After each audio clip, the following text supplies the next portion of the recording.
And hello, everyone. Hi, I hope I'm online. I hope you're able to hear me.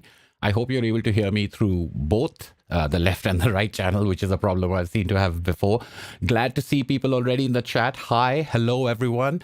Welcome to another For the Love of Comics live stream, which it's been a while since we've had our last live stream. It's been a while since I've been making videos regularly. As regular viewers of this channel will know, I've been a little sporadic lately, and I haven't had the time to make the kind of videos that I like to make. I have made a couple of mouse guard videos recently, and that was great, but there were so many comics that have just built up over the last couple of months, which have been a very busy couple of months. So not only has my video making been affected, but my reading and opening of packages has been affected as well. So I wanted to do a live stream because it's been over a month since I had one. I really like these kind of looser, more error-riddled, more publicly error-riddled videos.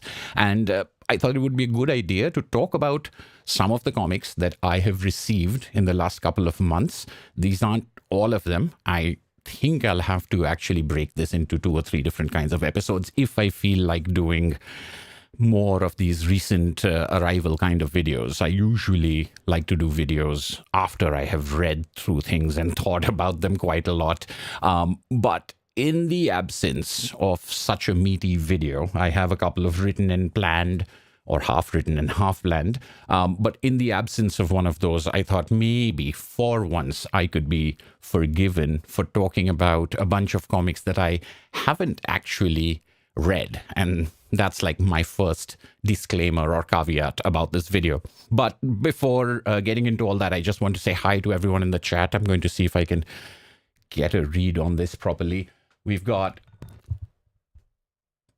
Chaos and Comics saying I own a lot of these on the thumbnail. That's great. Maybe you can help provide some opinions where I will fall short today. Hello. All right, I'm going to need my glasses. I was trying to avoid them because of the glare they cast sometimes, but there we go. We've got Mason Art saying hello. Hi, Tommy. Tommy is here. Hi, Tommy. Glad to see you. We've got Rewanji. Hello, everyone. Santiago. The audio is great. Thank you very much. Good to know that. And Rosen is here. Hello. Good to see you again. Edward is here. Good to see all the regulars. It's been a while, and I've really missed chatting with all of you guys over here, as well as on the Discord. So one of the things that I should say, and I'm glad to see Tommy is here and members of the Discord community are here, is I don't get to go and hang out on the Discord and chat as much as I would like to, but I often lurk, and whenever I find the time, I scan through the conversations, etc. So another thing that I'm really glad to see is that some of the comics that are featured today, well, featured in this caveated manner, are comics that I've heard people talk about on the Discord server, and I've been very curious about, and I'm lucky enough to have gotten my hands on them for reasons through means that I will talk about. But hello, hi everyone. We've got Charbak Dipta. Hello. I meant to tell you, Charbak, I checked out your website a long time ago, and I just realized that I never got back to you. I really, really liked your artwork and your website, and I'll talk to you about it in more detail later, but sorry about that. And actually, that's a good segue into the kind of things I want to talk about, because among the packages that I have received. So, all right, let me go back a little for people just joining. What is this live stream about? Well, first of all, it's just an excuse for me to have a live stream, to get online and see if I remember where all the buttons are and what things do, and if I'm able to connect and do this thing that it seems like it's been ages since I've done. I wanted to chat with people, but I also had a lot of mail that I've collected over the last couple of months, books that I haven't been able to get to, books that I've received recently or not so recently. And I thought this would be a good way to talk about them in a sort of looser and less researched or analyzed way. And then maybe I can make deeper or different kinds of videos on some, or maybe even all of these comics. Let's see. So it's going to be a different kind of live stream where I'm not going to be talking in depth about books because I haven't really read them, but I will be talking about why I have them, why I pick them up, and what my expectations are, and maybe a little bit about other books by the same creators. At the same time, we've got people in the chat who obviously have read these books. They can also share their opinions.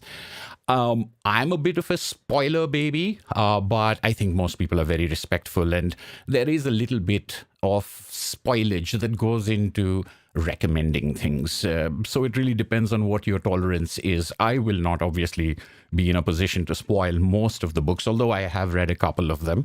But if you want to chat about these things, be a little mindful that other people may not have the same tolerance for spoilers as you do. That's just a thing as far as these things will go, because these books are also spread into 2 or 3 different categories. We've got books that have been sent to me by friends, by viewers of this channel that I haven't been able to get to, and I was feeling bad about that. And we've got repeat offenders, Tommy, who's in the chat right now, who sent a package of comics and candy. And those of you who have seen some of my other unboxing videos, you will know that Tommy's candy weightage often exceeds the comics weightage, and this was no different. I really wanted to, again, have the candy out here to show all of you, but it's hard enough with all the comics that I have to manage, and a lot of it has been already consumed. So thank you, Tommy. Much appreciated. The candy won't be making an appearance here, but the comics will be. And Tommy and Paul Hatcher, also repeat offender, friend of the channel's from the UK, sent us a couple of comics ages ago, and I'm only now getting to talking about them. Better late than never.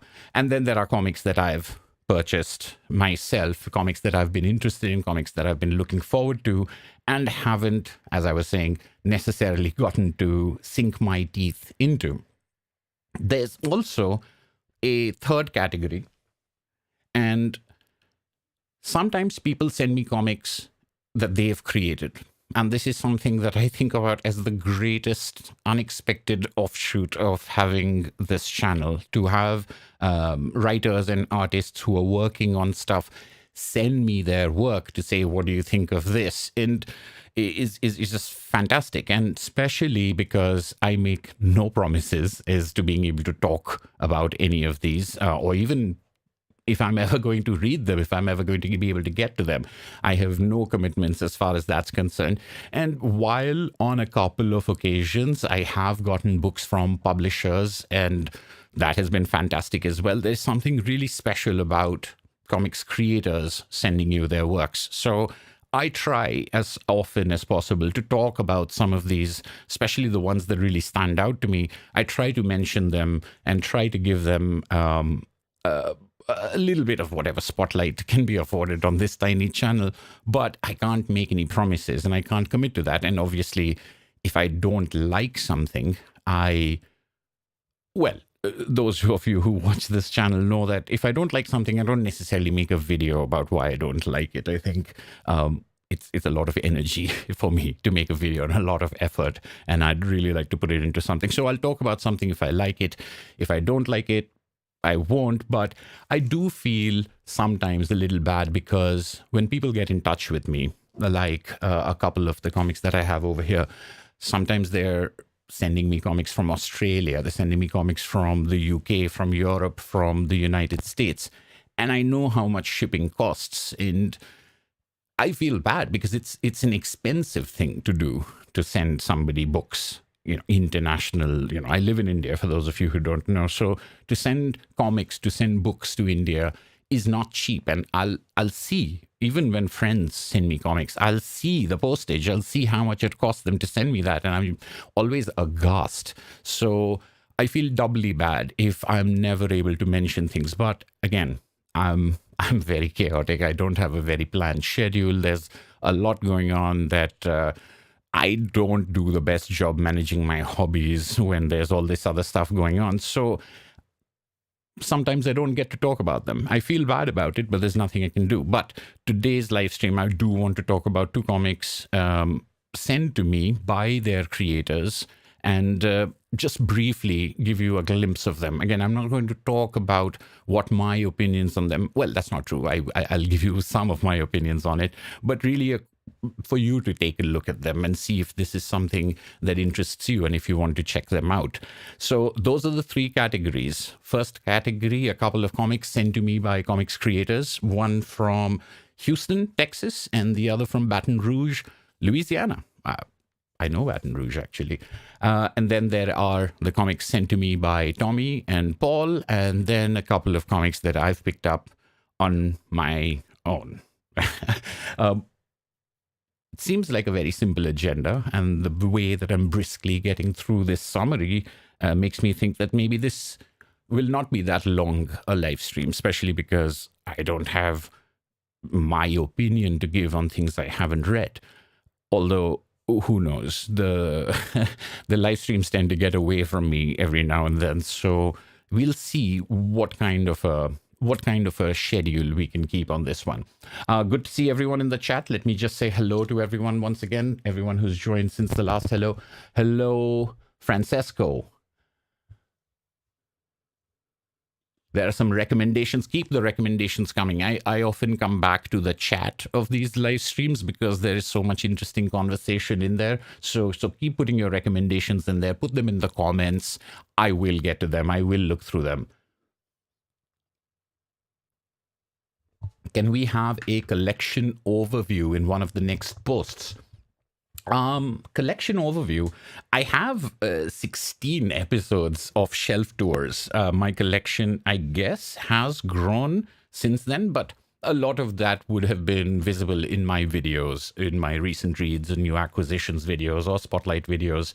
So I just, I mean, they might be on different shelves, but I guess I could do a collection update, but for the most, I always think that, especially how long those shelf videos are in which I talk about books in more detail than I thought I would have. I would have just thought I would be making this kind of video, but it's not that different if you put those shelf videos together with the videos I've made since then. I mean, sure, there are things, but I've got so many unboxings and mail time and recent reads and new acquisitions videos in some form or the other. I seem to be covering most of the things that I would have gathered since what's recorded in those shelf videos. Earl Grey is here. Hello, Earl Grey. Long time no see. How have you been?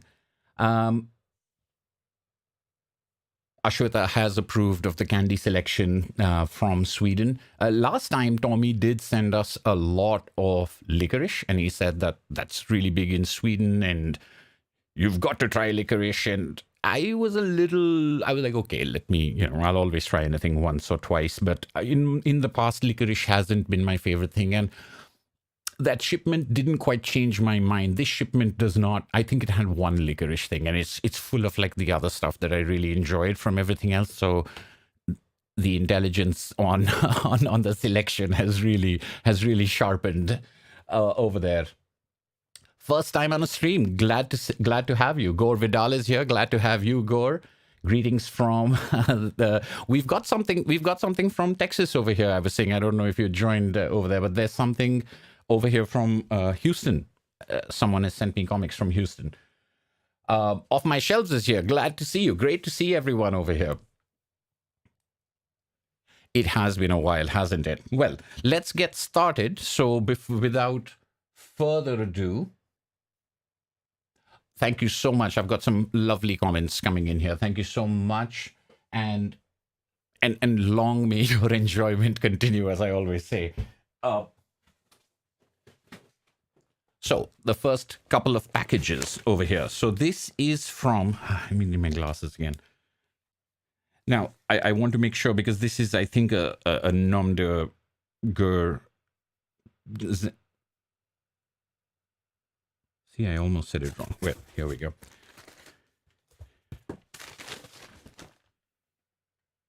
Right, this is the thrilling live stream action that everyone has tuned in for. As I scan this incredibly tiny label for the pen name that I think is. Now look at this. This is where everything fails me.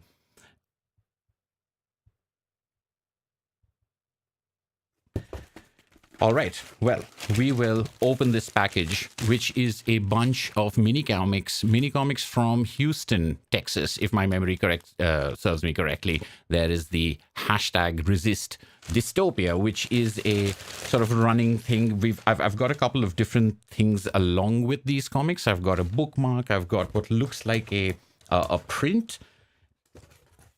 Let me see if this will stand up to the glare from the comic. This is also part of the package that I received. Resist Dystopia. And the comics over here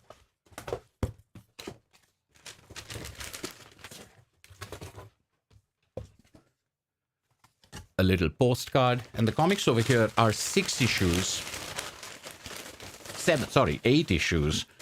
of the Solar Grid. And here is the name that I couldn't find on the label. It's Ganzeer, the writer, artist, Ganzeer. This is an independent comic published in 8 issues. I keep saying 6, with a zine-like appearance, but excellent production quality. There is a slight embossing on the cover of the figures, which is quite remarkable for something that looks like your standard staple zine, both inside and outside. And in his postcard, Ganzeer says, you might like this, since you enjoy the Incal and the works of Alan Moore. And those were the two focus. What's going on here? There we go. So we've got black and white interior art, color covers, but using this sort of monochrome or duotone sort of style.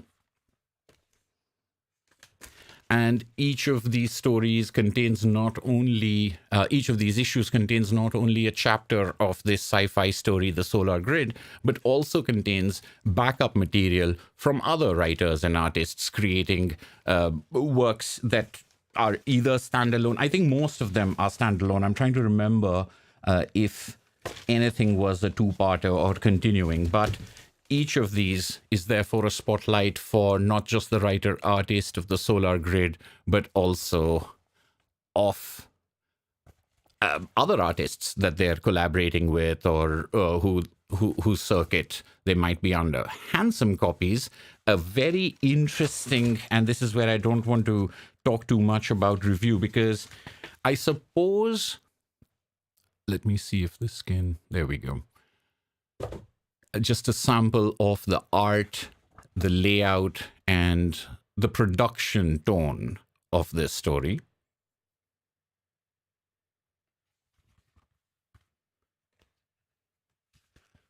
Trembling Color says the cover design reminds me of the graphic designer Jonathan Hickman works with often. I'm not sure I know who that is, but there's definitely a classic comic book feel to a lot of these images, but the composition is still, well, it's that interesting hybrid, I think, between something that looks like something we could see from Image Comics maybe, and something very different. The art styles inside do also change quite a lot. There is color in some issues, for example, here, depending on the story or the sections that you're reading.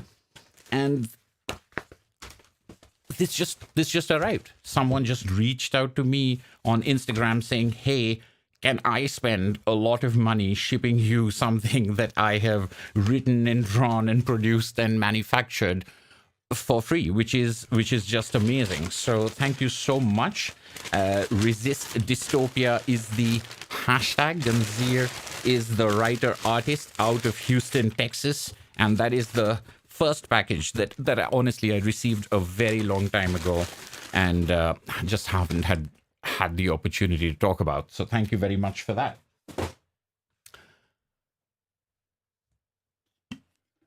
The works of Carlos Trio. I've heard that name. I don't believe I've read anything by Carlos Trio.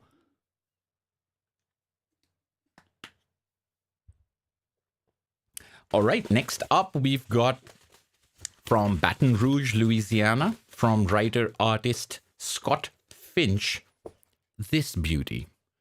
This is also a self-published, well, I don't think you can call it a zine at this production quality. It is a book, and it definitely has, in spite of its size, it has the feeling of an art book, of something that is much larger. The coffee table production of it is fantastic. This is an epic work starring anthropomorphic animals in a surreal but recognizable world, working mundane jobs. And once again, that's pretty much, I think, what you need to know about it without, well, I mean, I think there's obviously a difference between what one might consider mainstream comics and indie comics, art comics. I'm never quite sure about the labels unless it's a question of narrative accessibility. I think production quality, budget, for example, those kind of things make different things mainstream. I think self-publishing and publishing with a company that has a marketing and sales department, etc. There's a basic difference in those things, and there's basic difference in those resources. But usually when I think about things, it's like, was I able to access the story, or was it too abstract? Was it too obscure? Was it too weird and out there for me to get a hook in it? And so therefore, I have a very individual way of looking at things. So some of those things can change, I think, on a page-by-page basis very often. Is that I was moving along fine, and now suddenly I'm lost, or I was completely untethered, and now I'm beginning to understand something. I'm beginning to see these connections. And I think working in these styles, this, what I can say, is utterly unique. I think just in the way that the previous comic that we were looking at is quite unique. It's a very distinct expression of a particular voice. And I was able to follow this story. It wasn't really out there, which I think I was maybe a little worried about. Like, I was worried about whether it would be accessible enough for my, smooth little brain. And this is one of those things about mainstream versus indie, or abstract versus recognizable, that doesn't make that much sense to me, the way many people talk about it. And I've had people say to me that, oh, your readings are really not mainstream. And at the same time, I can see what other comics people read and what all is out there. And then I think what I'm reading is way more mainstream than that, just because it happens to be produced by a publishing company. It happens to be distributed all over the world, unlike a lot of things that are very independent and very localized. So once again, these things kind of reaching out across the world and ending up at my doorstep is fascinating, because I don't think The Domesticated Afterlife, which is the name of this book, I don't think I would have found this in a store over here, or maybe even online in a way that was easily orderable to me. So if you're interested, check out Scott Finch and The Domesticated Afterlife. Both these writer artists got in touch with me on Instagram, so they have Instagram handles and channel pages. You can tell how proficient I am with social media. I'll link them in the description below after this live stream is over, or link that on other posts. But check them out. Interesting work.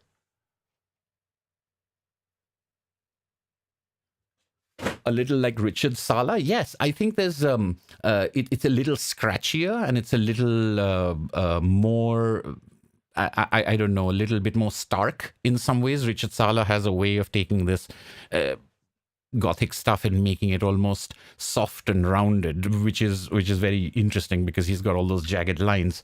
But yes, definitely worth a look, I would say. All right, so that's two done right there. Those are the books that came from writer artists reaching out saying, would you like to read my comic, and sending them to me, which as I was saying, is fantastic. All right, on to category number 2. Good evening, Richard Howlett is here. Good to see you, Rich. Rich can't join live. All right, we will catch you on the replay. Now, for the next things that were sent to me, Tommy, who is in the chat, has sent me a couple of packages before. As I mentioned, I've made videos on them. This time, we were talking about things that I wanted that I couldn't get my hands on that were available in Europe and what those would be. And part of this was fueled by the Discord conversation where they kept talking about presses and they kept talking about publishers who had very small print runs and who had very limited distribution, and they were sharing copies. And I was like, oh, those look very cool. Those look very interesting. So Tommy and I were talking about that. And also the Eternaut. Of course, I would do this live. The Eternaut, the classic Argentine comic, was being reprinted by Fantagraphics, and I had missed it when it was originally published by Fantagraphics. I think it was in 2012 or maybe 2015. It flew completely under my radar. I don't know what I was doing. I mean, I was reading Fantagraphics at that time. By the time I heard of this and by the time I caught up with the reputation of this comic from the 1950s, it was out of print. And ever since then, I have been looking for a copy because this, if you're not aware, this has the reputation of one of the greatest comics ever made, one of the best comics ever written by people who know comics. So that reputation just got bigger and bigger in my head because I hadn't read this book. And I had a couple of funny instances. Again, someone in the Discord who lives in India said it's available on this on this website, a particular online store, and for about $35 or something like that, maybe $40. And I said, that's impossible. It's been out of print forever. There's no way there's one store in India has it, and that too at below list price. And they pointed out to me that the listing was there. And I was like, this seems suspicious. And sometimes you don't get what you ordered, and sometimes it just never shows up. And then you've got to, all right, but it's worth it. And I'm going to take the chance. What if there was one solitary copy lying in the warehouse somewhere and they're just putting it up for sale? What if it's that? That's the greed that got me to order that copy. And when it showed up, it was the Eternaut, but it was a pirated copy. It was much smaller. It was about the size of one of those landscape books that Linda Barry or Dan Klaus have. It was about this small, and the spine was on the top. So the pages were in landscape format, the way that this book indicates the pages are laid out, but you had to flip them upwards like a calendar. And it was very badly bound, so the pages were sinking in. I was so tempted to just keep that just as a memento, and it was there. The story was there. The pages were there, and I admit I tried to read, and I got about 10 pages in, but reading in that form and tucking that thing in spite of the curiosity value of reading the Eternaut in not just a pirated copy, but in such a weirdly formatted and weirdly bound pirated copy, in spite of that allure, I just couldn't bring myself to do it. So I returned it. There was a big hassle. I got my money back. Later on, I did feel that I could have just held on to that as an artifact, but I didn't want to pay $35 for a joke. So all of that to say is that when Fantagraphics announced that they were reprinting the Eternaut, I wanted to make sure I was getting my hands on it. And most of the time, Fantagraphics, Drawn and Quarterly, most of these books, they do become available in India, or there is a way of ordering them and getting them. But every now and then, especially with some small releases, and definitely with, deluxe luxury box sets and stuff like that, they never become available. Or when they do become available, they become available at triple, quadruple the prices with imports and taxes and things like that tacked on. So I wanted to make sure, no matter what, I would get a copy of the Eternaut. So I asked Tommy, can you please just make sure you grab me a copy whenever you're grabbing yourself a copy? I don't care when I get it. I just want to know that I have it and it's an authentic copy. So he did grab me that. Then he waited for having a couple more books and a couple more bags of candy to throw into the box to send to me. And then after the box got to me, it sat with me for a while. But now I have it. I finally have the Eternaut, and I did start reading it. I'm about, I would say, a third of the way through, and I had already read the first 10 pages, but I obviously wasn't going to start from page 11. I started from the beginning again, and it's superb. And I get the feeling that there's more stuff coming, because so far in the first third of the story has already switched what it is and what type of a story it is a couple of times. You think you're going in one direction, and without abandoning that, while holding on to that, it adds another layer to it. The Eternaut's reputation, I think, is very tied into the reputation and the life of the writer in particular, Hector German Osterheld. And funnily enough, I've read the other version of the Eternaut that Osterheld did with Alberto Breccia, because of Fantagraphics bringing out Breccia's comics. And I read 10 pages of this, and then I read the whole of that, which is a truncated version that, gets started and then was cancelled. So they just wrapped up the entire huge story in just a couple of pages. So it's interesting, and it's definitely got a very experimental art style, but this is the real deal. This is the full story, and the pacing of it, it needs, I would say it needs that length, because the way it breathes and the way it allows the characters to play can't really be rushed. Let me see if this works. Do we have this camera on?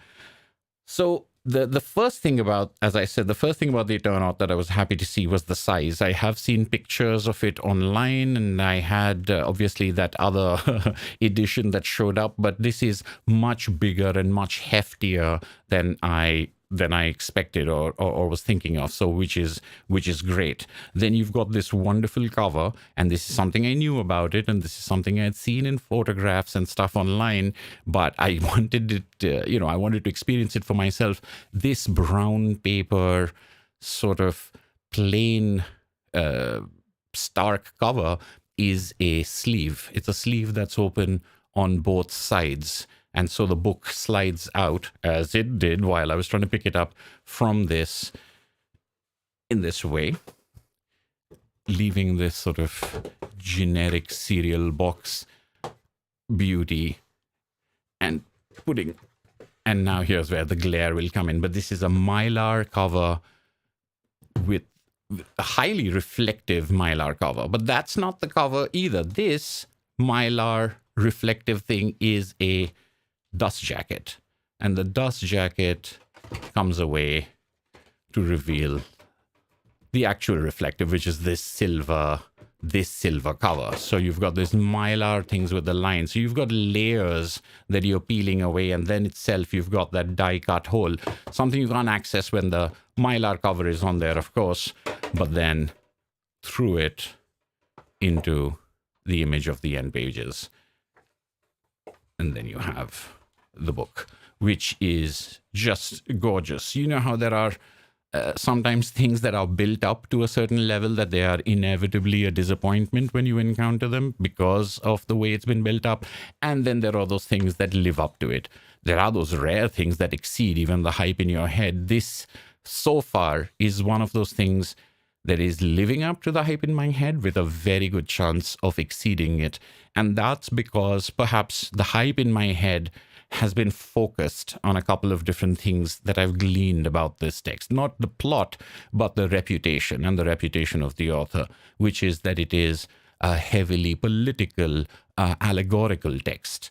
And heavily political and allegorical texts and I don't always get along. I mean, there are a couple of friendships in there, but there are quite a number of not very pleasant relationships in there as well. So I was a little worried, but I did know that later versions, including that 1969 version with Alberto Breccia that I mentioned, later versions by the same author got more political and became more overt in their criticism because of the changing or the evolving political beliefs of the author and the situation in South America, in the various countries where governments and dictatorships were playing a particular role in their relationship with their populations. And so later versions of the story, I think, are even more politically driven and biting and scathing. And but when I read this, at least from what I've read so far, it's really not something that is overt at all. It reads like an incredibly tense sci-fi story. The suspense in it is incredible. The characters are indelible. The way they relate to each other, the way they talk to each other, the way they argue is absolutely believable in every single twist and turn. And the setup is just fantastic. And as I was saying, it changes what it's about. So you are given a fair amount of time in the setup, which is incredibly tense, incredibly affecting. And then you move on to other things without ever leaving the nature of that setup behind. I'm being purposely oblique for the people who haven't read it. You can take a look at the art, but in these first pages, the tension that builds, the situation that you're placed into, as well as the frame story around it, is just one mystery after another, but each one of them occupied by human beings dealing with things in very, very human ways. The tension, the epic nature of how much is being encompassed in this story, all of these things are given to you in a drip feed, in one thing after another, which really keeps it, I think, from being ever any one thing. Like, I couldn't associate a particular parable. I couldn't associate, at least so far, I couldn't say this is directly about that, or this is an allegory for that, which I think was the most pleasant surprise. It is an impressive work, but it is superbly impressive. It's not just, oh, it's supposed to be an important work and I can see why it's important. I don't think, in my reading of this so far, I don't think it is aged at all. It feels like a very modern story. The leanness of it, the spareness of it, alongside the focus on human character, makes it feel like something that could be written today. I mean, we'd be lucky if things were written like this today. So that was the big fear I had, is that I would appreciate it as a piece of history, as I would appreciate it as a part of, you know, a cultural touchstone, but I wouldn't appreciate it as a story. No fear over there. It is tense and gripping. I need to continue. And it's very, very, this could easily be a Hollywood movie, but if you focus on the wrong things, it would be a disaster. But I could see why they would focus on the wrong things, because the stuff that makes a Hollywood movie is really well done over here. So if you're worried, I don't know, I think most people here would be fans of the Eternaut, not just not worried about it. I am sure that I've heard people in this chat over here talk about the Eternaut and felt jealous at not having read it. Now I know what they're talking about, and I know that I've got 2/3 more of this story to go. I feel I'm in fantastic hands, and I feel the sense of relief at not having it be just something I should appreciate, and actually, in fact, being something I'm enjoying tremendously. So that's the Eternaut. Thank you very much, Tommy. Glad to get this with all the candy. I'm not going to attempt to put this back, or am I? I was wondering if I want to do this live, and I did think, what happens if I take something really nice and then tear it? You know, I'm going to try and put something in the sleeve, and then on the I've just talked myself out of it. I'm not going to do it now. Later. All right, so that was the Eternaut. Let's see what's up in chat. So many layers to the cover, yes, and I think that's it's very intentional. It's a great design, but I get the feeling that it's very, very intentional because of what the story is layering on and what those layers represent. So the cover and the entire production of it is preparing you for the way you're going to excavate the narrative.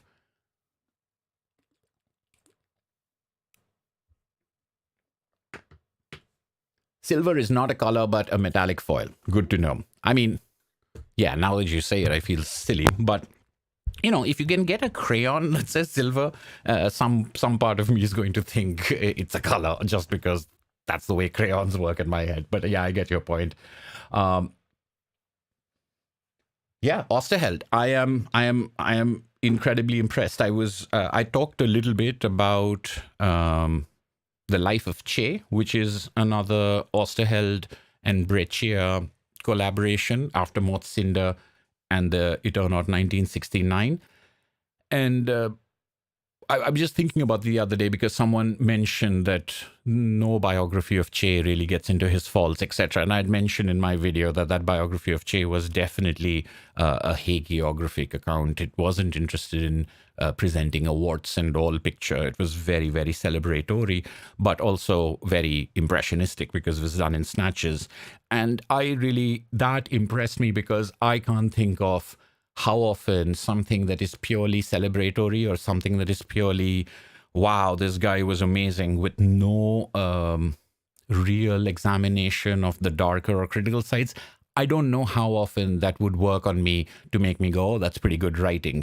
It's got to have a particular purpose and reason come clearly through and say this is why. And that kind of writing, I think, is very, very difficult to do. Most of the time you're going to find it a puff piece, or you're going to find it shallow, or you're going to find it either naive or more insidious in trying to program something. One of those things is going to be a critical objection. At least it has been for me in the past. I can bring those objections up for Che, but they don't really apply. And I think it's a sign of how good the writing is and how good the comic is with the writing and the art working together to make me overcome that. So that's like one of the big compliments I can think of for Osterheld's writing.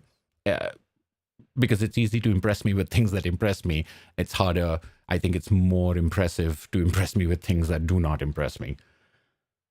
All right, so alongside the Eternaut and the Candy, Tommy sent a bunch of books from publisher HoloPress. And HoloPress is right? Did I get that right? Yes, I had there is another press. I think it's called Kus Comics. Dude, thank you so much for the soup. That's very generous of you. I appreciate that. Thank you so much. So there are two publishers, or there are more than two, but HoloPress and Kus, I think. I don't know how it's pronounced, KUS. These are two presses that I hear people talking about. I've seen them on YouTube channels, and I've certainly heard people talk about them and display pictures of books that they have bought and from their catalog online on the Discord channel. So I was interested, and Tommy was getting some books from HoloPress. So he picked up some books by Matt Brinkman for me. This is Cap Trap, small little perfect bound. It's not stapled, not saddle stitch. I don't know if this will focus. There we go. It's a thin little black book with some foil on it. Very heavy, thick card stock. Well, the pages aren't as heavy as the cover, but they're still pretty thick. And single page black and white etchings, which immediately in the format reminded me of The Forest by Thomas Ott that I've made a video on, which had the same thing, which had two, but it had two pages. The Forest had an image on each page, but this is one image, then you turn the page for the next image. It's a completely silent comic. It's grotesque and very unsettling, but in many ways a sort of what's the word for it? It's not clear what the story is about. It's not clear if it's a story in the traditional sense. It's more a sensation, and that creeping acceleration of that sensation that this comic is about. And while, because of its start, and because I was thinking about the forest, and this also does take place in a forest. I'm not sure if this is scratchboard style the way Thomas Ott is. It's very different from that. It doesn't have that same kind of narrative arc or that closure, the way that the loop closes in Thomas Ott stories. Thomas Ott stories, in spite of their phantasmagoric appearance, end up being quite understandable and quite relatable. This, I think, is a little bit more difficult, if I can use that word. And the same thing, I think, would apply to this other Matt Brinkman book, which is, ooh, the light there. Can we see that? Terratoid Heights. This is not that scratchboard, although it does share some of the figure work and the shapes that we saw in that other comic. This is more with page layouts and panels, but another mainly silent comic, moving moment to moment in a fantastical or not really known to us world, and us trying to decipher the best we can what we are seeing. Again, a collection of sensations, not quite as wild as, say, something like Jim Woodring's Frank comics, although that whole idea of not recognizing anything in the world and not recognizing why people are, let's see if I can, why people are interacting with the world. Are they as surprised by the things that we are seeing as we are? Or are they taking it in stride? Is this something that's part of the plan? Are they being surprised by it? I'm not really sure. And there are those kind of stories and those comics that take place in that sort of almost absurd, abstracted stage where our relationship with the book and the character's relationship with the book are equally flimsy or unknown. But it's definitely something that's very unique. And this is, I think, the theme for these kind of books. I think a lot of these books that we talk about from the smaller presses, from independent publishers, or even from people who are publishing things themselves, they have a very particular, unique vision, and it's not necessarily something that the audience is used to or something that the audience is asking for. It's more like the audience would be asking for, what did you come up with today? Or, I'm interested in seeing what you've got rather than what I want someone to give me. That's the best way I can think about the difference between certain kinds of expectations. So these two Matt Brinkman books are, they'll definitely be joining a lot of those other comics that I have, in which I'm not quite sure about whether I understood everything, but that's a very good reason, among others, to keep something around and to revisit it and see if it changes as you change. Let's see.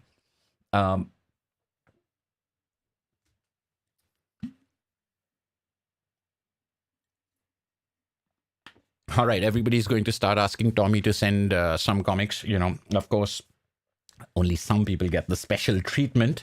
I've got over here a couple of books that also from Hollow Press, and these are books that I have not yet read. I have taken a look through them. They are by Spugna. I think that's how you would pronounce. Actually, I don't know how. Spugna, single name writer, artist of very, once again, very grotesque in some ways, very odd, very creepy comics that with, I'm not even sure if body horror could be applied to that. So I did, I'm not going to go too much into it, first of all, because I don't want to quote unquote spoil anything for me, because I haven't read them beyond looking through the first couple of pages. And also because I don't know if there's anything over here that would be offensive to people. It's quite possible. There's some gore and violence, but it's quite extraordinary and quite arresting, I think, even in just flipping through briefly.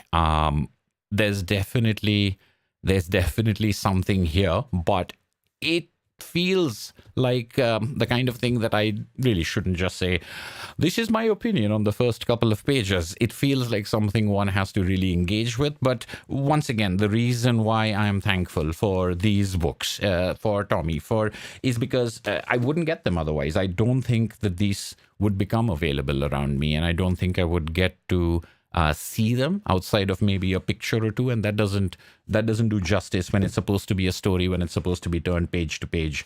So both with Rusted Tales and the Rust Kingdom, now that I think about it, since they both have rust in the title in some form or the other, and the spines, is it me or is it backwards? If this is the book, should the spine? Never mind. But maybe they're part of a series, or maybe they're part of a world or a connected universe. I'm not sure. Or maybe it's just a coincidence that they have rust in them. There is a third book, Fingerless, also by Spugner.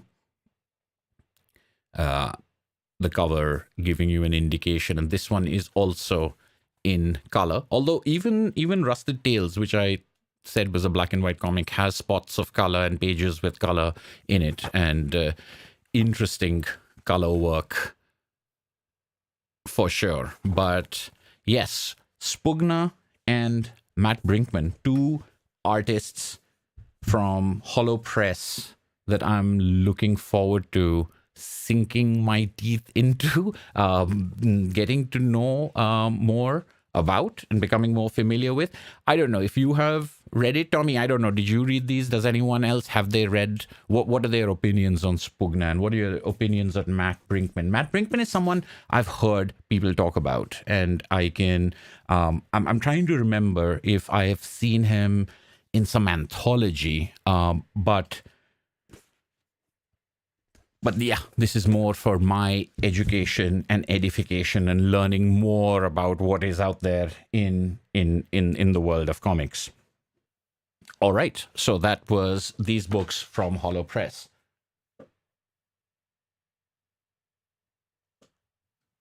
Tommy says that Rusted Tales is a collection of spin-offs from the Rust Kingdom. Oh, all right, so they are connected. Excellent.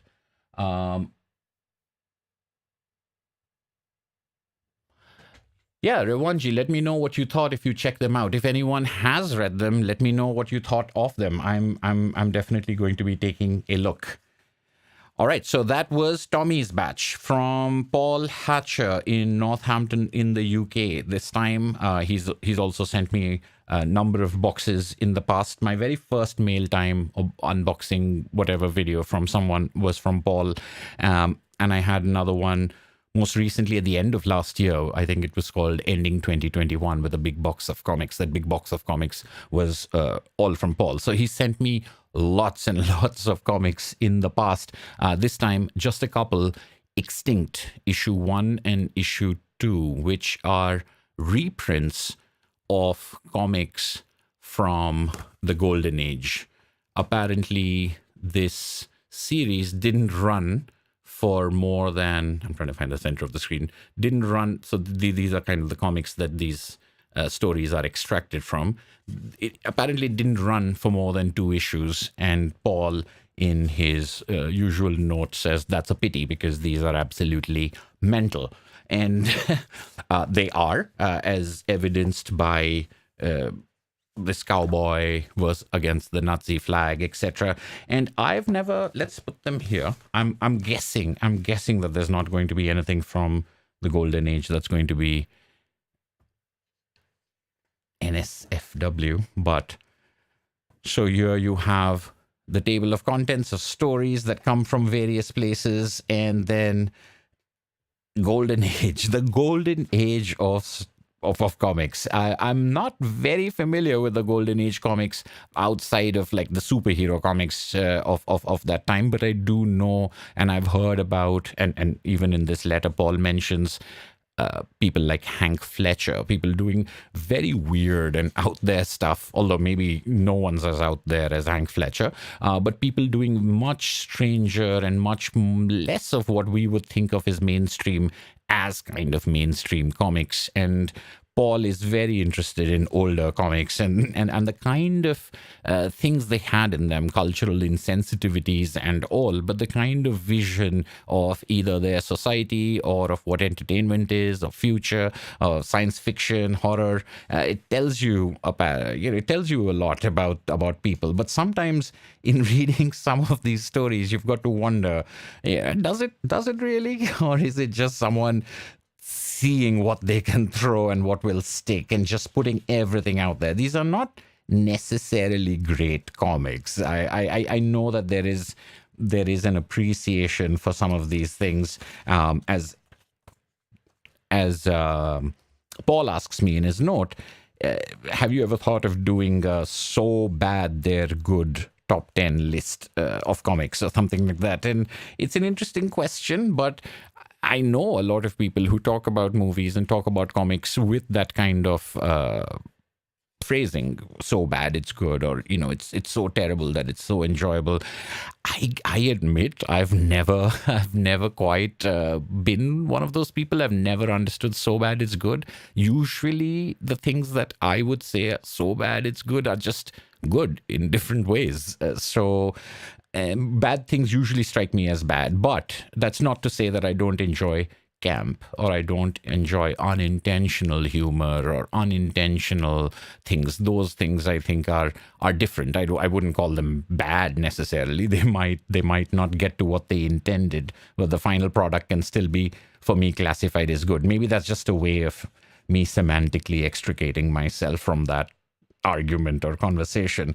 But these comics, I've flipped through them, are quite odd. I mean, like, sometimes you have to wonder, as like, is this really more mainstream and more understandable and more acceptable just because we have anthropomorphic animals and cartoony cowboys than some of the more out there independent stuff that we're seeing, some of the things that seem more abstract and seem more less easy to define, which is really more weird, if weird is a word we want to apply. It's very interesting. There is a note that Paul says, check out a particular, let me see what the citation is. He said, go to panel 3 on page 60 of issue 2 if you don't believe me. All right, so is this issue 2? Yes, it is. Page 60.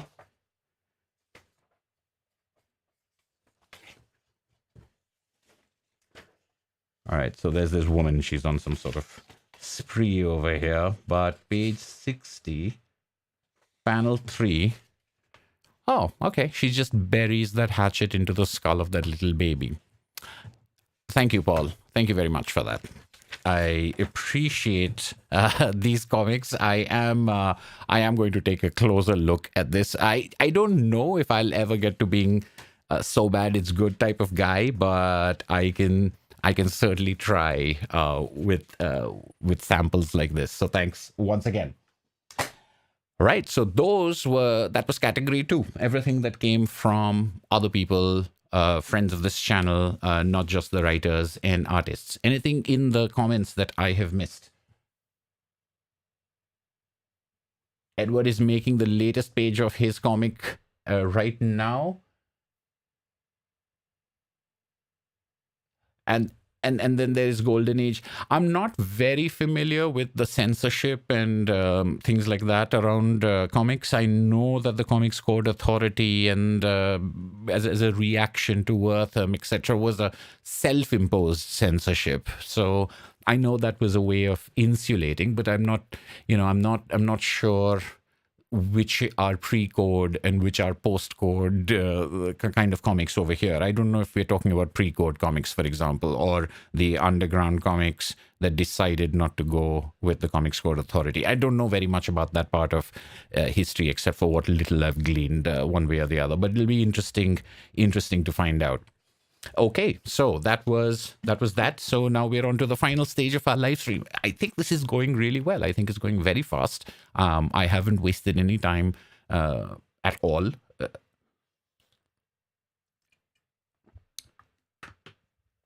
And now we get to some books. And once again, I have to apologize for the fact that I am going to be talking about books that I haven't read because they've arrived and been sitting in a box, or they've arrived recently. But what I have read is Hilda. The Hilda and the Mountain King is the sixth Hilda book. I have talked about Hilda on a number of occasions, and there have been some very interesting conversations around Hilda as well. I think in my Best Comics for Kids video, there is a commenter out there who does observe how interesting it is that so many fans of Hilda are middle-aged men. But there is something about this series that I think appeals to comics fans, not just, I mean, it's a great story for young readers, but there's a texture density to the world and to the characters that I think people who like comic storytelling and people who know and want to see more of how great comic storytelling can be, that's why they like Hilda, is because in spite of it having that, that veneer of here is a children's story about a plucky little girl, in spite of having those trappings, it is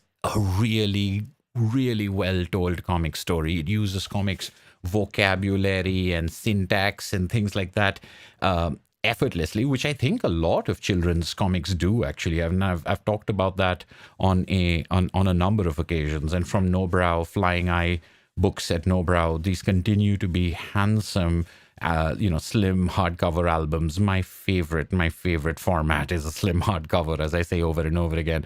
The Hilda books are being collected into 2-in-1 editions. So the first two, the second two, and I was on a live stream over at Highland G's channel with Richard, who was in the chat earlier saying he can't be over here, and he was showing those 2-in-1 volumes, which look equally handsome and beautifully designed.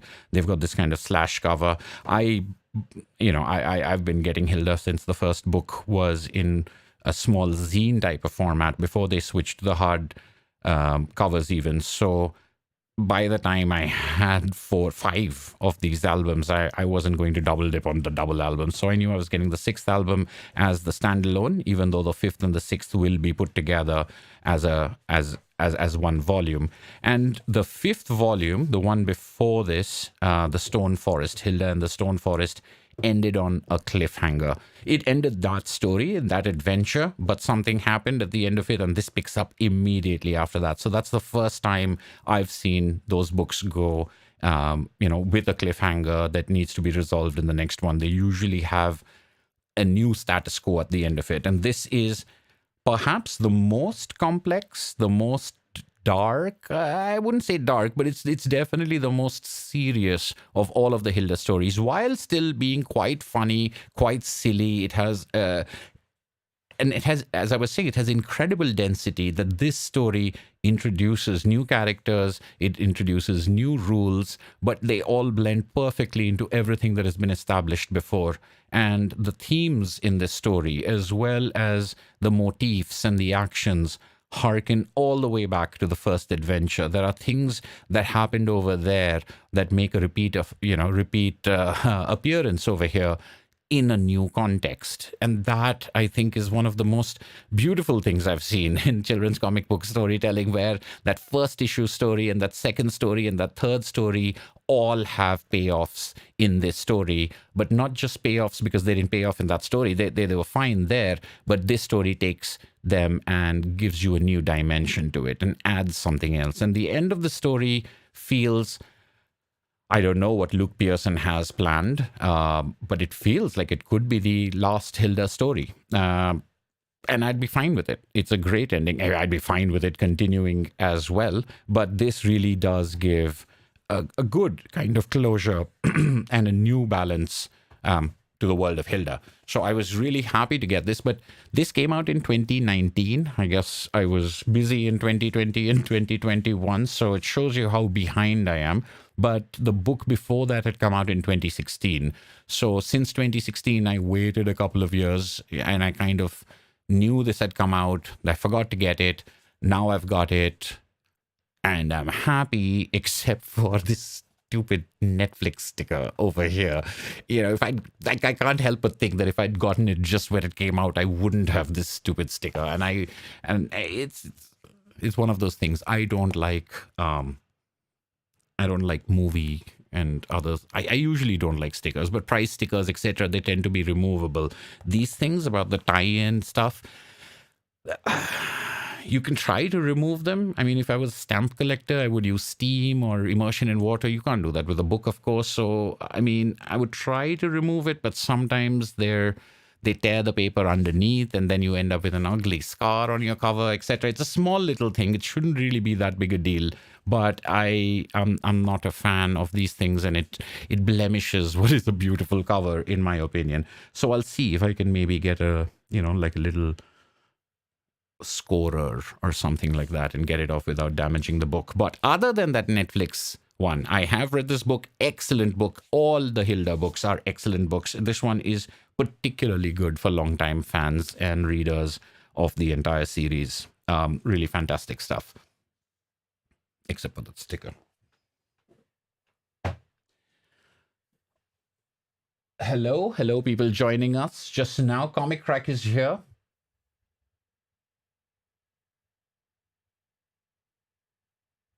Flying Eye is an imprint of Nobrow, I think, Comic Crack. They've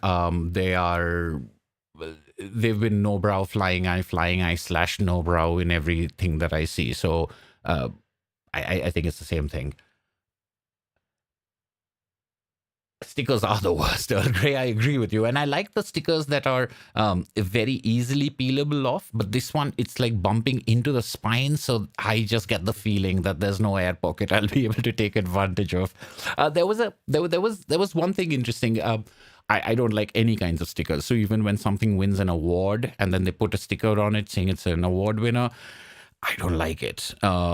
But sometimes it's designed onto the cover. So they basically change the cover file to put that sticker image in, and it's not a sticker. And that's really puzzling to me, as in, like, why did you change the cover file? Because it's probably easier to print. And of course, it's marketing, and I understand that, but I don't like it. But an interesting thing is, at a Comic-Con some years ago, Comic-Con New Delhi, I had gone to meet Sunny Liu, the writer-artist of the art of Charlie Chan Hock-Chai, Ryan North, and Dan Parent were there. So it was a good lineup, and I had gone to meet them.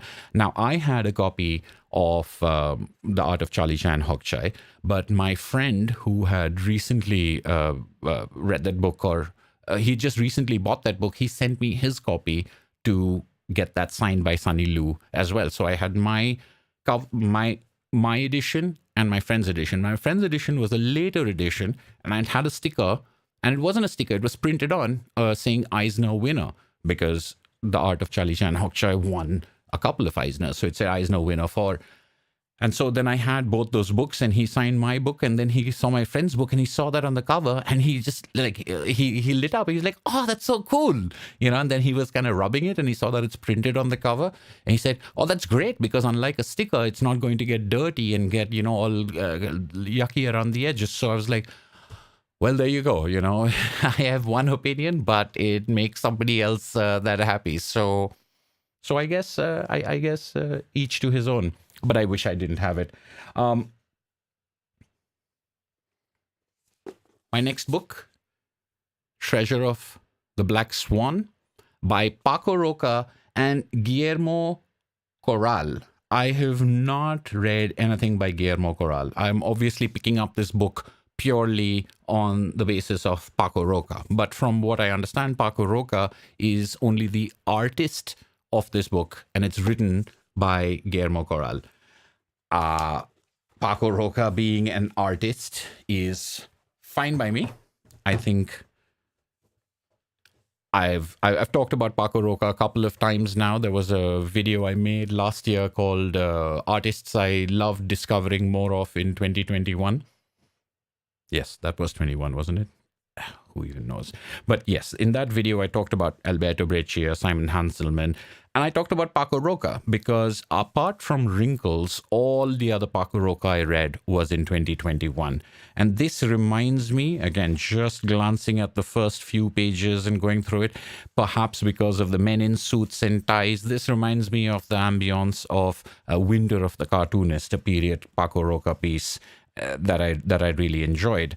Now, this is a non-fiction book based on a true story, and I will read you the back of it. Is this a good idea? Do I have my glasses? So this is what I had to go with. Apart from, I mean, I already made up my mind that I'm going to get it because it's Paco Roca, but all right. So it says, based on historical events. May 2007, the American treasure hunting company Ithaca Deep Sea, the American treasure hunting company. So they're just companies that are treasure hunting companies, apparently. So it's already teaching me something. The American treasure hunting company Ithaca Deep Sea captures the world's attention when it uncovers a priceless shipwreck. But just as Ithaca's swashbuckling leader, the leader of the treasure hunting company, begins to boast about its plunder, clues emerge suggesting that the sunken ship may have played a pivotal role in Spain's cultural history. Thus begins a legal and political thriller pitting a group of idealistic Spanish diplomats against a rich, ruthless, and powerfully connected treasure hunter. See, that sentence was going well until we get to the word treasure hunter that I feel like laughing. A rich, ruthless, and powerfully connected treasure hunter in which vital cultural heritage and hundreds of millions of dollars hang in the balance. So it sounds great. It sounds exciting. It says weaving threads of Tintin-inspired seafaring adventure, political. I don't know whether to throw Tintin in there, but fine. Maybe it's got like a Red Rackham's Treasure flashback thing to this book. So naval story about a treasure, and then it's political intrigue, and I like this lost treasure legal wranglings. I've actually read a couple of short stories or books and movies in which that thing is either the main thing or a key part of it, and I've always really liked that idea of finders keepers versus heritage but this idea of a rich and ruthless treasure hunting plundering company in this 2007, so obviously this is not way back in the past. That's the part I'm interested in finding out the most about. I admit I know nothing about 21st century treasure hunting companies and how ruthless and well connected they may be. So this idea of modern plunder and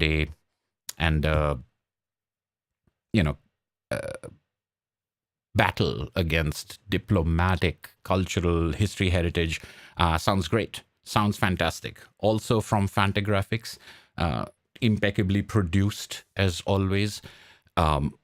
Does anyone want to take a guess at what I do not like about this cover? Such a nice cover. Except let's throw a little gold sticker saying AMC Plus now and AMC Plus original series. I mean, I'm glad to know that this is an AMC Plus original series. Maybe after I read the book, I'll check it out. But all I want to do right now is just kind of like maybe like this thing has like edges, so maybe this will be easier. Maybe I can just get it one nail at a time and get it out of there. But that's another one. This one feels under my finger, it feels thicker. It feels like maybe something could be peeled off. The one on Hilda just felt almost flat. So yeah, but I don't want to damage the cover. But that's what happens if I have a live stream in which I'm talking about books I haven't read. I'm going to spend time talking about the stickers on the cover. But in spite of irrespective of whether I can remove that or not, I'm looking forward to reading Treasure of the Black Swan. Since I've already read Hilda, I don't know if this is going to be the next one I read, because obviously my first priority now is to finish The Eternaut. After I finish The Eternaut, I've got a choice of which one I read next. It might be this one. But there are two others that are the contenders. Another sticker. I know. I mean, when did this become a thing, and why are they doing it on Fantagraphics books? I mean, I would have thought Fantagraphics would not want to do that, but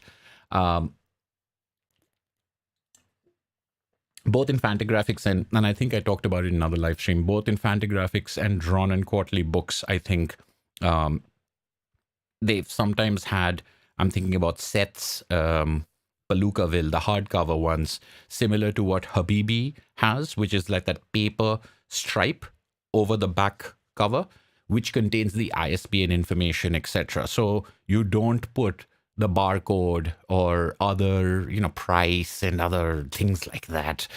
You just leave it pure, and then you have this paper. It costs a little bit more as a production, to have that little sleeve. But I've seen that in books, and I've seen some. I'm trying to think if it was Seth who has a little note in that saying, please rip this off and throw this away after you've bought this book. I don't want it interfering with the design. So you would think that with authors like that, they'd be averse to such defacement. But I guess the power of marketing and the power of visibility and the number of extra sales, if it means more people read a Paco Roca book, I guess I can't really complain too much, can I? Yes, the little note that Seth writes saying throw it away. All right, so what else can be, what else could I be reading once I finish the Eternaut? What else could I be reading if not Treasure of the Black Swan? Maybe Joseph Smith and the Mormons. A lot of gold foil on my book covers today. There we go. Joseph Smith and the Mormons by Noah Van Sciver. Noah Van Sciver is another cartoonist that I love, and I know that several people here on this chat also are big fans of Noah Van Sciver.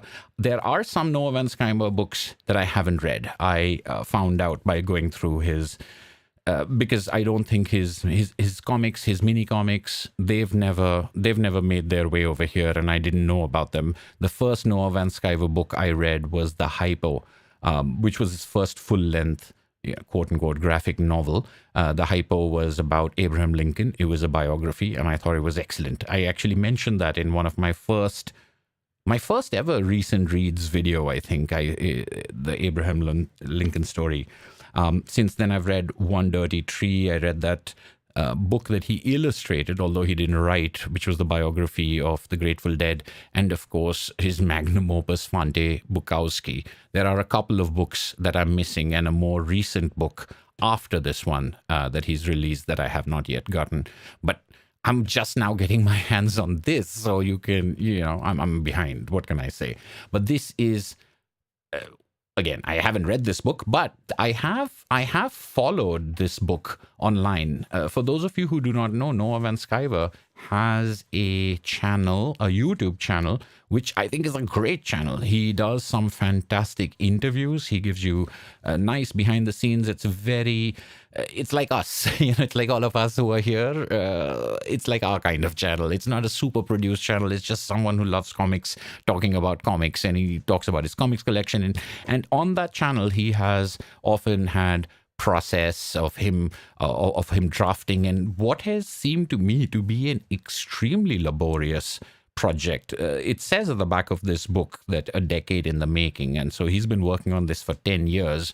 But on his channel, he has shown pages, and he has shown alternate pages. He has asked people their opinions on what the cover should be. This is very different from some of the covers that he had shared. So I've seen this in some bits and pieces, and I've understood a little bit more.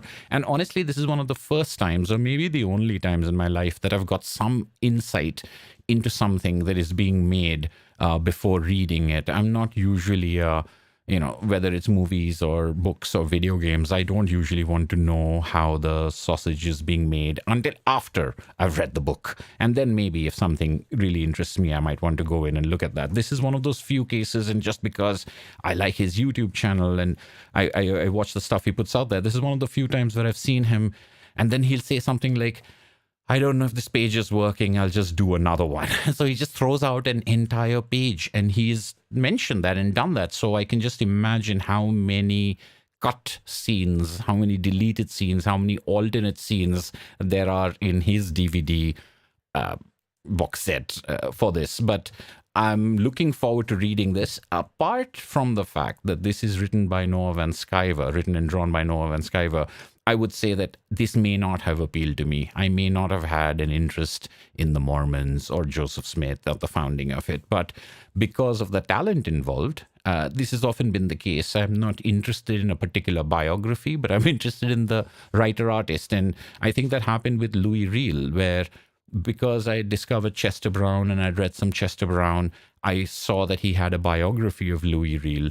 And having no idea about Louis Reel and no interest, honestly, I picked that up and I really enjoyed it. And ever since then, I have given biographies, particularly biographies of people I may not immediately think of. So when I look at the biography of Alan Turing or the biography of Feynman, they're very easy. They're quite appealing. The biography of Johnny Cash, of course, why not? But this may not be, maybe because I'm not that interested in the founding of religions in general, or maybe this particular religion has never had much connection with me or has never spoken to me. But if it is worth Noah Van Sciver, it's a pretty book, if it's worth Noah Van Sciver taking 10 years of his life to put it together like this, I think then it earns for me a sort of interest. So that's why I got this, because at this point of time, I'm going to get anything that Noah Van Sciver is going to put out.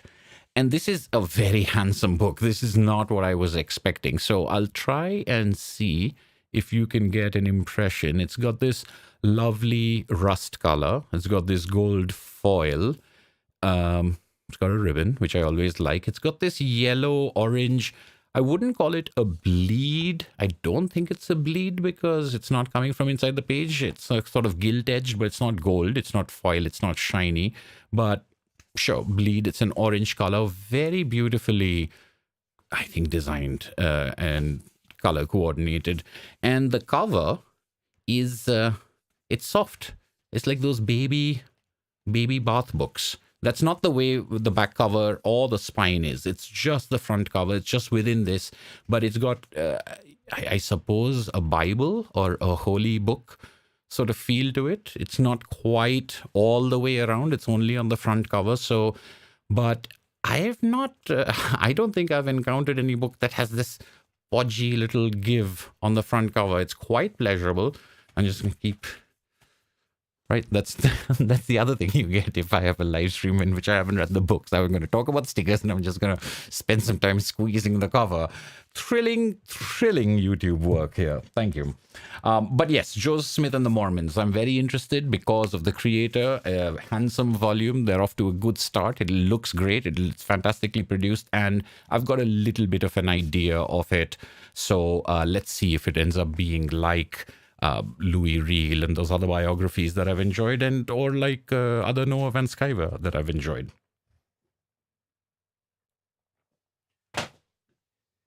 Anything in the...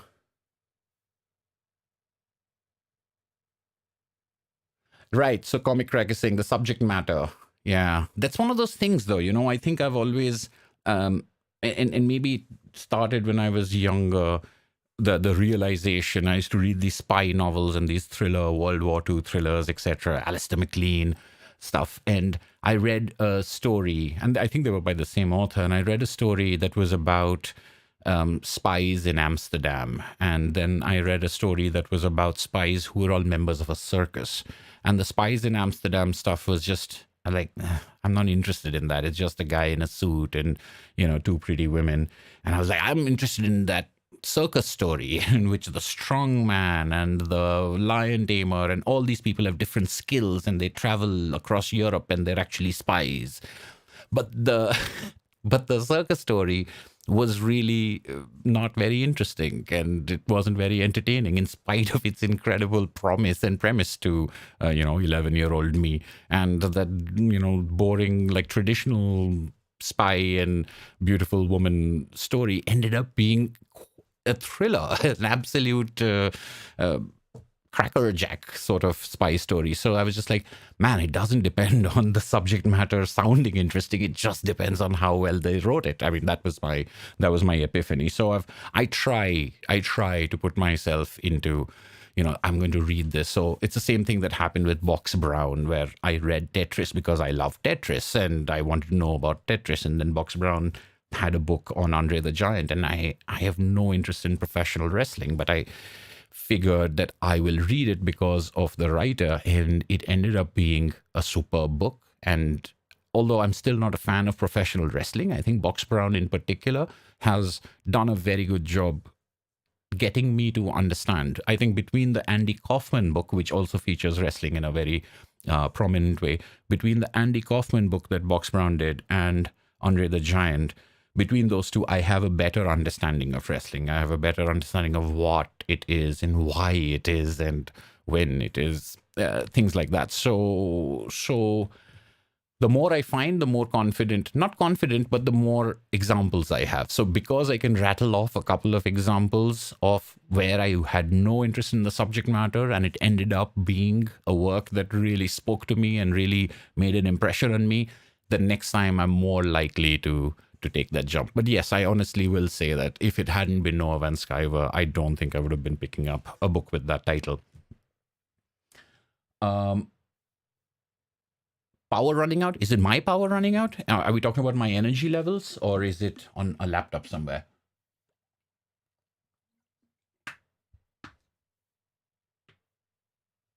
All right, people are talking about chai. Have you met people who get offended if you say chai tea? I can't decide if I'm going to be one of those people or not. But the last book I have is probably going to beat out Joseph Smith and Mormons for my read after The Eternaut finishes, and that is Ducks by Kate Beaton. This is maybe you've heard of it. This has gotten a lot of rave reviews and won awards, or people are, it's just everyone's talked about it from the point of view of, if you read comic book reviews and if you hear people talking about, this is published by Drawn and Quarterly. Kate Beaton is a long-time favorite of mine. I've talked about Kate Beaton on a number of different videos. I've talked obviously about her comic strip Hark a Vagrant, her webcomic Hark a Vagrant, which is one of the few webcomics that I read. And then I started reading more webcomics because of that, and some other webcomics like Order of the Stick. But also I have them in hardcover collections because I prefer reading them in book form. But this is Kate Beaton's first full length, and considerable length at that. This is her first full length book.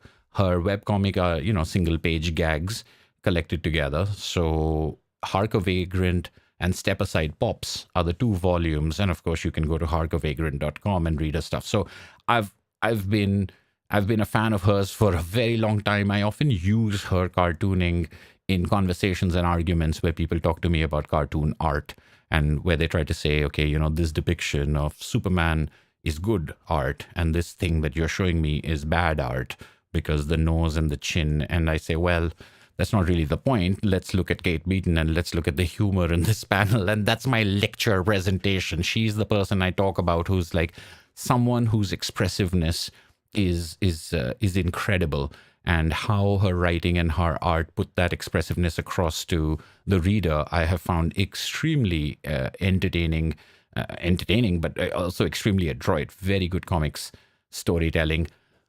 In someone who has only up till now, only for me, worked in gag humor comics. Yes, they're literature humor and history humor, so it's kind of highbrow, but it's also very, there's a lot of flatulence and stuff like that. So it's also very silly. It's also very absurd. This, Ducks, is not any of that. Although done in a very familiar art style from that webcomic, this is an autobiography, and it details 2 years that Kate Beaton spent working on the oil sands in Canada. And I'm not going to get too much because I've had a couple of details of this leak through to me. And although I don't think this is the kind of spoiler-oriented book, I wouldn't want to do that to anyone else. Suffice to say, this is supposed to be It's gotten fantastic reviews. I would have bought it and I would have read it no matter what, but I'm glad to see that it's been that way. And I'm glad to see people are talking about Kate Beaton as a serious cartoonist. I mean, anyone who'd read her comics, I think, would have known that she's a great cartoonist, but people are talking about it because it's nonfiction, because it's a big length work, and because it's so good, apparently. So I have no doubt that I'm going to enjoy it. I'm sort of biased that way. And when so many people have been praising it, there is the danger of, as I was talking at the beginning of the live stream, there is the danger of not having or having your expectations so high that you're disappointed. But I don't know. There's equal. I think there's been a number of times in which something that has been great, I found it to be great, or something that people said you would really enjoy, I found myself really enjoying it. I think most recommendations and most things, we get to a certain age, and I think we were talking about this at another live stream. That live stream at Highland G's is Rich said, I've gotten good enough to know what I will and will not like, because we were talking about what if you buy a book and you don't like it, and do you sell it or do you keep it, and things like that. And I thought about that, and I thought it's actually true.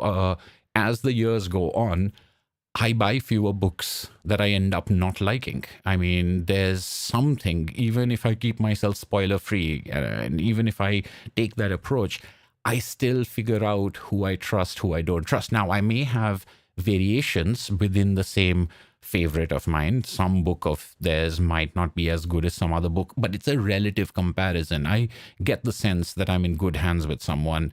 And then sometimes some people do, I think, let you down. Some people go really off, the deep end, and their work takes a massive drop in quality. I have not necessarily encountered that myself. I think there were a couple of questions like that around, and then people will take some obvious examples, I think, but then there are obvious examples of people, I think, who are working in maybe the big two, maybe who are working with different kinds of comics, who are working at different numbers, and they're working with different audiences. I don't know. I think most of the authors that I have loved, even with someone like Jacques Tardy, I think of Jacques Tardy as someone I absolutely adore. And there's stuff that I don't really like, and there's stuff that I love a lot. But even the stuff I don't really like has a lot to recommend it and has a lot of value in it. I just don't like it, and I certainly don't like it as much as other stuff. So all of this to say is, I don't usually get surprised by how much I didn't like, or how much I wasn't impressed by something that I thought I was going to be impressed by. It does happen every now and then, and I think it happens more when I take a chance and when I take a risk. And it has happened recently when it's been about people whose other work I'm not familiar with, or whose debut work it might be. And over there, I take a chance based on what someone else is telling me.